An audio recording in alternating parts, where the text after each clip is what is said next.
Hello, welcome everyone to the second video in this POS form page. In this video, I'm going to explain about the second question, which is how to find the canonic POS form using the Boolean algebra. Here we are known for the min term, the minimal form of the POS. So we can say from here, from the minimal form, we can turn it to the canonic form using the Boolean algebra. So it is the algebraic method. So let us start. First, I'm going to write the question, which is f x, y, z equals to x plus y complemented and z. So here you can see that it is the minimal form, where the canonic form is the where all variables is present. Here we can see in this term it is missing the y and z, and this is missing the x. So how to do it? So in the POS form, which all term is max term, so we can turn this by doing this. So in the Boolean algebra rule, we can do like x to plus y complemented and x plus z, because from the Boolean algebra rule we can do this term. In this situation, we can turn it to here, so we can just do the reverse part. So when we here, we can see it is already the max term, but it is not yet completed, because in this term we are still missing the z and this is still missing the y. So how do we solve it? So here we can just add 0 to the terms, to each terms. So here, when 0, which is can be transformed into z, because 0 can be turned into z times z complemented. So it is like this: z complemented, plus z times z complemented will become 0. So we don't change anything in this equation. Then also it is in this term also.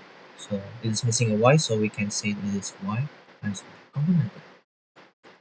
Then after this, we are going to separate this z times z complemented into separate terms. So we can say this x plus y complemented plus z, then x plus y complemented plus z complemented.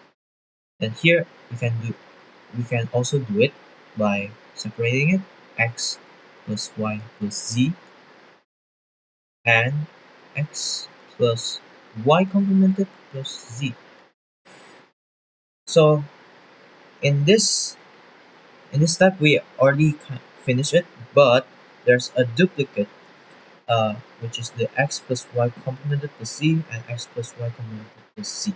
So we can just eliminate one of them and turn it into x plus y complemented plus z, x plus y complemented plus z complemented, and x plus y plus z. And this is the canonical form. After finding the canonical form, we can immediately put it to the truth table, and so we can see how it is, to see the whole thing. So when we put the truth table, we can just let me put the truth table first, which is f. Here is x, y, z.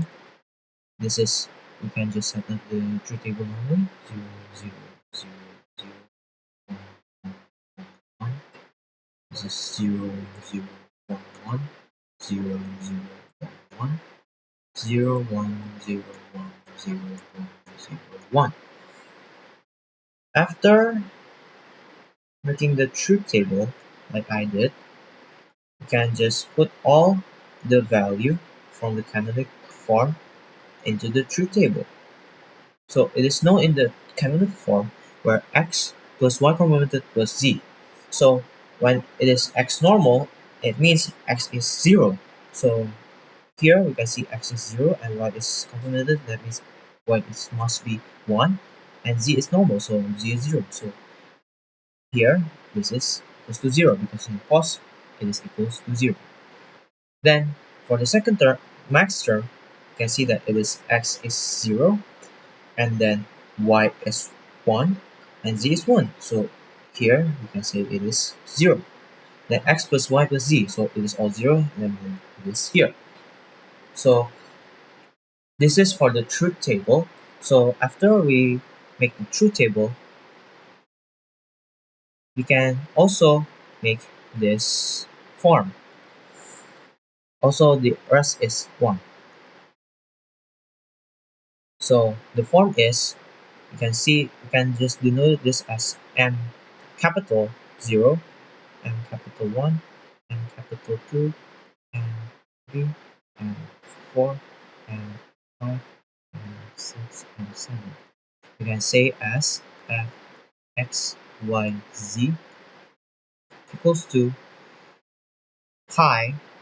In POS form we use pi rather than summation with capital M, and then the numbers are 1, it is 0, 2, and 3. So 0, 2, and this is also one of the form for the POS form. So that's all for this video that I can explain. Thank you for listening.